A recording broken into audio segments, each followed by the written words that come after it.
ഡാടാ, നീ അവളെ ഇങ്ങനെ നോക്കി ദയിപ്പിക്കല്ലേ. നിന്റെ അസുഖമൊക്കെ എനിക്ക് മനസ്സിലാവുന്നുണ്ട്. നീ അമ്മായിയമ്മ സ്നേഹം മൂത്ത് ആ വീട്ടിലോട്ട് പോകുന്നത് നിന്റെ അളിയൻ്റെ ഭാര്യയെ കാണാനാണെന്നുള്ളതൊക്കെ എനിക്കറിയാം. ഞാൻ പറഞ്ഞത് ശരിയാണ്. ഞാൻ അവളെ നല്ല രീതിയിൽ നോക്കുന്നുണ്ട്, നല്ല ട്രൈയും ചെയ്യുന്നുണ്ട്. പക്ഷേ ഒരവസരം അങ്ങോട്ട് ഒത്തിട്ട് അതൊക്കെ നീ ട്രാപ്പിലാക്കുമെന്നുള്ളത് എനിക്ക് നന്നായിട്ട് അറിയാം. പിന്നല്ലാതെ എവിടെ പോയെ. ഞാനേ നാളെ അങ്ങോട്ട് പോകുന്നുണ്ട്. ഭാര്യയെ കൊണ്ടുപോയാൽ ഒന്നും നടക്കില്ല മോനെ. എടാ, അവൾ ആരെങ്കിലും കൊണ്ടുപോകും. അവളെ നാളെ വരണില്ല. അത് പൊളിക്കും. അമ്മായി അമ്മയ്ക്ക് ഉറക്ക ഗുളിക കലക്കി കൊടുത്തിട്ടാണെങ്കിൽ ഞാൻ നാളെ പോയി.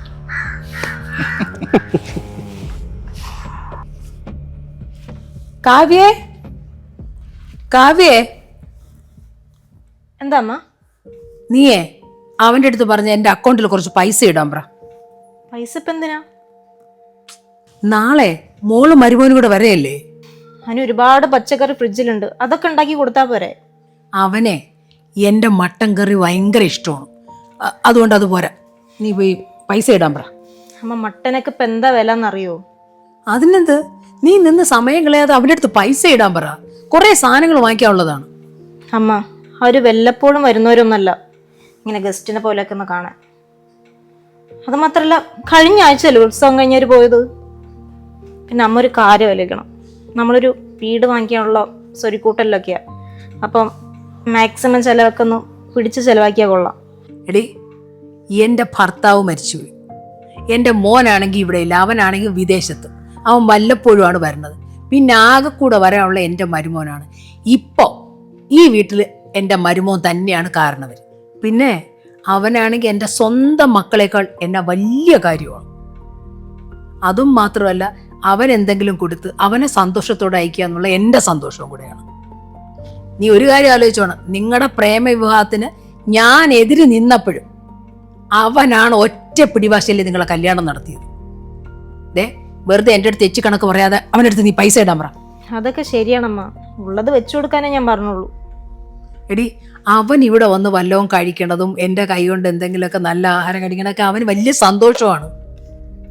പിന്നെ ഒരു കാര്യം, നീ എൻ്റെ മോൻ്റെ അഭിപ്രായം പറയാനൊന്നും നിൽക്കണ്ട. പറഞ്ഞ മനസ്സിലായല്ലോ. അവൻ എന്തെങ്കിലും പറയാൻ അവന് നാക്കുണ്ട്. അവൻ എന്തെങ്കിലും പറയാൻ എന്നെ വിളിച്ചു പറഞ്ഞോളൂ. നീ ചുമ്മാ നിൽക്കാതെ അവൻ്റെ അടുത്ത് പൈസ ഇടാൻ പറ അങ്ങോട്ട്. ചേട്ടൻ അമ്മേനെ വിളിച്ചൊന്നും പറയാനൊന്നും പോണില്ല. ഞങ്ങളുടെ അവസ്ഥ പറഞ്ഞതേ ഉള്ളൂ. നീ കൂടുതൽ വിവരിക്കാൻ ഒന്നും നിൽക്കണ്ട. എന്തായാലും എൻ്റെ മരുമോനെ സൽക്കരിച്ചേ ഞാൻ വിടുന്നുള്ളൂ. അവനെ സന്തോഷിപ്പിക്കുക എൻ്റെ ആവശ്യം കൂടെ. നീ പോയി നിന്റെ കാര്യം നോക്ക്. ഒമാനിൽ മിന്നൽ പ്രളയം. ഓ, എന്തൊരു ചൂട. ആശ്വാസം. ആ, മോൻ വന്നു. ഓണെ സുമ എവിടെ? അവള് വന്നില്ലമ്മ, അടുത്ത വട്ടം വരാന്ന് പറഞ്ഞു. സാരമില്ല, മോൻ ഇഷ്ടമല്ല എല്ലാം ഉണ്ടാക്കി അമ്മ കാത്തിരിക്കുക. ഇരിക്കും. ആ, അതെനിക്കറിയത്തില്ലേ, അതല്ലേ ഞാൻ ഓടി വന്നേ. പിന്നെ ഞാൻ പോയി ചായ എടുത്തുകൊണ്ടിരാൻ പോലെ. നീ ഒരു കാര്യം ചെയ്യുക കാവ്യ, നീ ഇവിടെ നിൽക്ക്. മോൻ എന്താ ആവശ്യം എന്ന് വെച്ചാൽ എടുത്തു കൊടുക്ക് കേട്ടോ.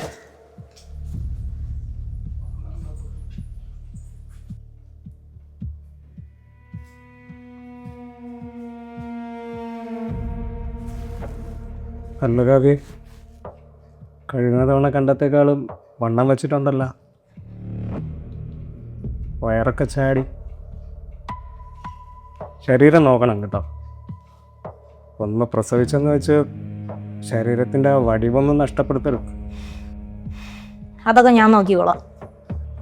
ഓ, പറഞ്ഞത് ഇഷ്ടപ്പെട്ട് കാണൂല. ആ, അവ അവിടെ കിടന്ന് കഷ്ടപ്പെടുന്നുണ്ടല്ലോ. ഇവിടെ വെറുതെ ഇരുന്നെങ്കിൽ തിന്നാ പോരെ. ഡെലിവറി ടൈമിലാണ് ഞാൻ ജോലി റിസൈൻ ചെയ്തത്. വേറെ ജോലി ഞാൻ നോക്കുന്നുണ്ട്. കാര്യങ്ങളൊക്കെ നടന്നു പോവും. എന്ത് കാര്യം? അല്ല, ഞാൻ ചെലവിൻ്റെ കാര്യം ഉദ്ദേശിച്ചേ. ഒട്ടേക്ക് വേറെന്തോ കരുതി അല്ലേ? ആ, പിന്നെ ഈ വയറ് കുറയ്ക്കാൻ വേണ്ടിയിട്ട് രാവിലെ ചൂടുവെള്ളത്തിൽ നാരങ്ങ പിഴിഞ്ഞ് കുടിച്ചാൽ മതി. വയറ് നല്ലോണം അങ്ങ് ചുരുങ്ങും. പിന്നെ ഈ ഡെലിവറിക്ക് ശേഷം വയറ്റിൽ സ്ട്രെച്ച് മാർക്സ് ഉണ്ടോ? അങ്ങനെയാണെങ്കിൽ ഞാൻ സുമയ്ക്കൊരു ക്രീം വാങ്ങിച്ചു കൊടുത്തായിരുന്നു. അത് ഞാൻ വാങ്ങിച്ചു തരാം. ചേട്ടൻ സുമ ചേച്ചിയുടെ വയറ് നോക്കിയാൽ മതി, എൻ്റെ നോക്കേണ്ട ആവശ്യമില്ല.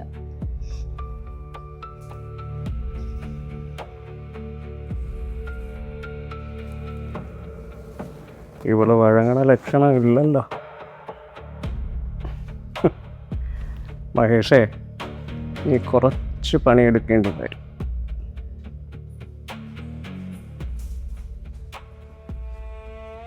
ഇതാ മോനെ.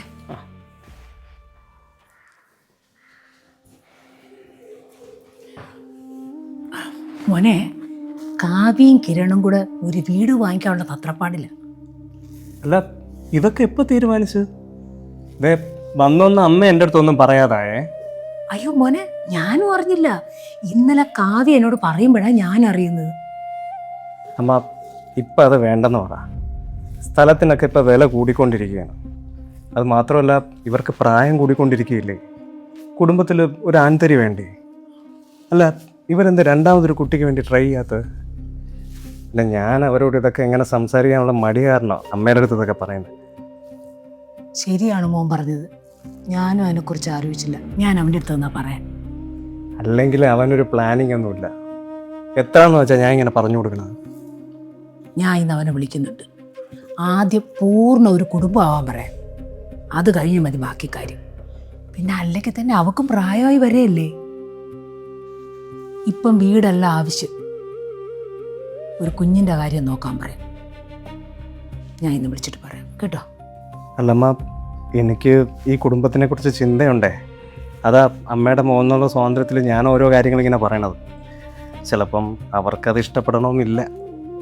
അയ്യോ, അങ്ങനെയൊന്നും മോൻ കരുതല്ലേ. എനിക്കെൻ്റെ സ്വന്തം മോനെ പോലെയാണ്.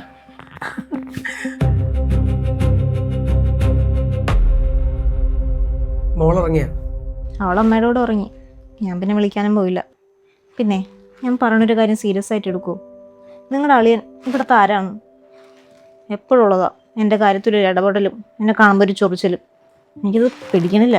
അളിയൻ നിന്നെ സ്വന്തം അനിയത്തിയെ പോലെ കാണുന്നത്. അതിൻ്റെ സ്വാതന്ത്ര്യമായിരിക്കും പുള്ളി കാണിക്കുന്നത്. നീ കാര്യമായിട്ട് എടുക്കണ്ട. പിന്നെ അമ്മ വിളിച്ചിരുന്നു. ഇത്തവണ നാട്ടിൽ വരുമ്പോൾ രണ്ടാമത്തെ കൊച്ചിൻ്റെ കാര്യം കൂടെ നോക്കണമെന്നാണ് പറയുന്നത്. രണ്ടാമത്തെ കൊച്ചോ? എനിക്കിപ്പോൾ അതൊന്നല്ല വേണ്ടത്. എനിക്ക് മോൾക്കും സമാധാനമായിട്ട് കിടക്കാൻ ഒരു കിടപ്പാടുണ്ടായാൽ മതി. അയാളും ഇടയ്ക്കിടയ്ക്ക് ഇവിടെ കയറി വരുമ്പോൾ നമുക്ക് സമാധാനമായിട്ടൊന്നും ജീവിക്കാൻ പോലും പറ്റണില്ല. എടി, അത് ചിലപ്പം പുള്ളിയുടെ ഈ ഓവർ പ്രൊട്ടക്റ്റീവ് സ്വഭാവം നിനക്ക് ഇഷ്ടമാവാത്തായിരിക്കും. ശരിക്കും പറഞ്ഞ ഒരു അച്ഛൻ്റെ സ്ഥാനത്ത് നിന്ന് അയാൾ സംസാരിക്കുന്നത്. എൻ്റെ വയറ് കാണുന്നതും നമ്മുടെ പിള്ളേരുടെ പ്ലാനിങ്ങും ഒക്കെ അങ്ങനെയാണല്ലോ തീരുമാനിക്കുന്നത്. അതുമാത്രമല്ല, നമ്മുടെ വീട് പണിയാൻ അങ്ങനെ വല്ല പൈസയും തന്നോ? ഇല്ലല്ലോ. പിന്നെന്തിനാ എല്ലാ കാര്യത്തിലും കയറി ഇടപെടുന്നത്? അതുമാത്രമല്ല, വർഷത്തിൽ 300 ദിവസം അങ്ങനെ ഇവിടെയാണ് കിടപ്പ്. ഹലോ,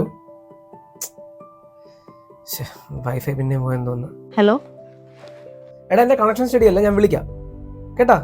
സമാധാനമായിട്ടിരിക്കും.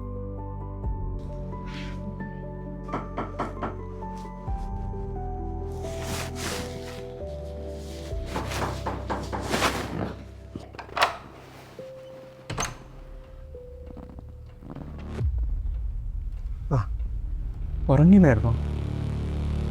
ഞാനതെ കിടന്നിട്ട് ഉറക്കം വരുന്നില്ല. ഒരു കോഫി ഇട്ട് തരുമോ? അല്ല, അമ്മ ഉറങ്ങിയെന്ന് തോന്നുന്നു. ശല്യപ്പെടുത്തണ്ടെന്ന് വിചാരിച്ച്. അതുമല്ല, എന്തെങ്കിലും ആവശ്യമുണ്ടെങ്കിൽ കാവ്യയിലടുത്ത് ചോദിക്കാൻ പറഞ്ഞു. ഞാൻ ഉറങ്ങാൻ തുടങ്ങിയിരുന്നു. അല്ല, ഫോണിലാരായിരുന്നു? കിരണ?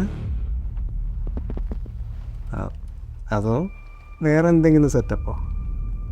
അല്ല, ഈ പ്രവാസിയായിട്ടുള്ള ഭർത്താക്കന്മാരെ ഭാര്യയ്ക്കൊക്കെ ഒരു സെറ്റപ്പ് മോഡുണ്ടെന്നുള്ളത് എനിക്ക് അറിയാം. ഇനി അതെന്തെങ്കിലും ആണോ എന്ന് ചോദിച്ചതാ.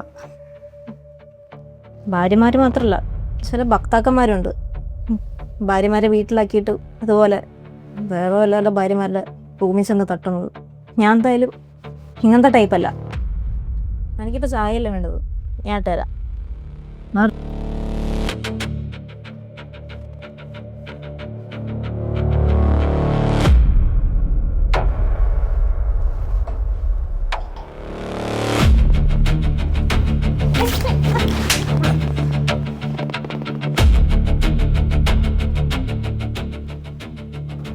മര്യാദയ്ക്ക് ഇവിടുന്ന് പൊക്കോ, അല്ലെങ്കിൽ ഒച്ച ഉണ്ടാക്കി അമ്മേനെ കൂട്ടും. അത് പിന്നെ തനിക്ക് നാണക്കേടാവും. എടി, നീ എന്നെ അടിച്ചല്ലേ? ഇതിന് ഞാൻ നിൻ്റെ അടുത്ത് പകരം ചോദിച്ചില്ലെങ്കിൽ നയിക്കോ?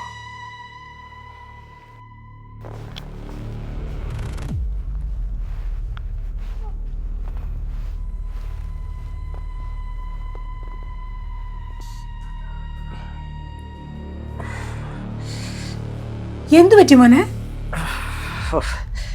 കാലൊന്നും മസിൽ പിടിച്ച്. ശ്ശോ, ഒരു കാര്യം ചെയ്യട്ടാ, അമ്മ കുറച്ച് എണ്ണയൊക്കെ ഇട്ടൊന്ന് തടവി ചൂട് പിടിച്ചു തരാം, അപ്പൊ മാറും. വേണ്ട, വയ്യാത്തതല്ലേ അമ്മയ്ക്ക്. എങ്കിൽ ഞാൻ കാവ്യെടുത്ത് പറയാം. അതൊക്കെ അവക്ക് ഇനി വലിയ ബുദ്ധിമുട്ടാവും. വേണ്ട. എന്ത് ബുദ്ധിമുട്ട്? നീ അവൾ കേട്ടനല്ലേ? കാവ്യേ, എടി കാവ്യേ. എന്താ അമ്മ? ഇവന്റെ കാല് ഇതാണ്ട് മസിൽ അങ്ങോട്ട് വരണ്ടെന്ന്. നീ ഒരു കാര്യം ചെയ്, അവൻ ഇച്ചിരി എണ്ണയൊക്കെ ഇട്ട കാലൊക്കെ ഒന്ന് വിരലൊക്കെ ഒന്ന് പിടിച്ചു കൊടുക്കും. ഞാനോ? പിന്നെ ഞാനോ? എടി എനിക്ക് കുനിഞ്ഞിരിക്കാൻ വയ്യെന്നുള്ള അറിഞ്ഞൂടെ നിനക്ക്? സാരമില്ല, പോട്ടെ. അതിനെന്താ, അവള് ചെയ്യും. ഇതൊക്കെ പെട്ടെന്ന് ചികിത്സിച്ചാൽ അത് മാറും.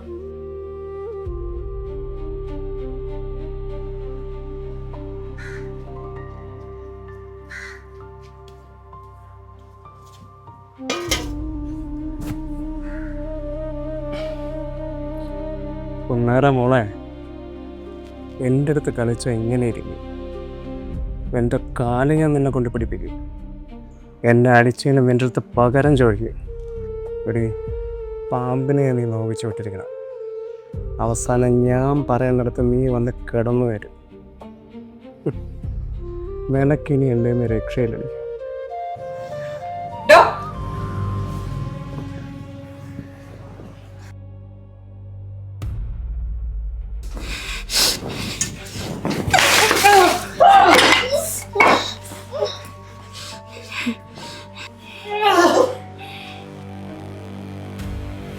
ഇതിനാണോ അമ്മയെ കാണാന്ന് പറഞ്ഞ് കെട്ടിയെടുത്ത് വരുന്നത്?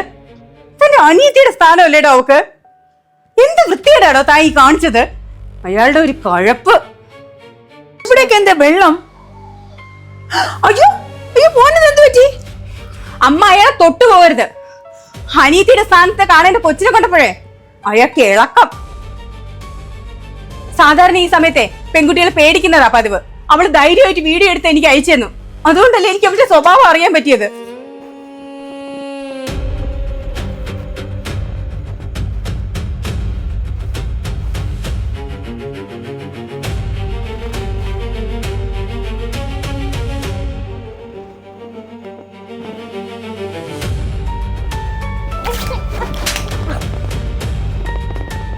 ചെറ്റ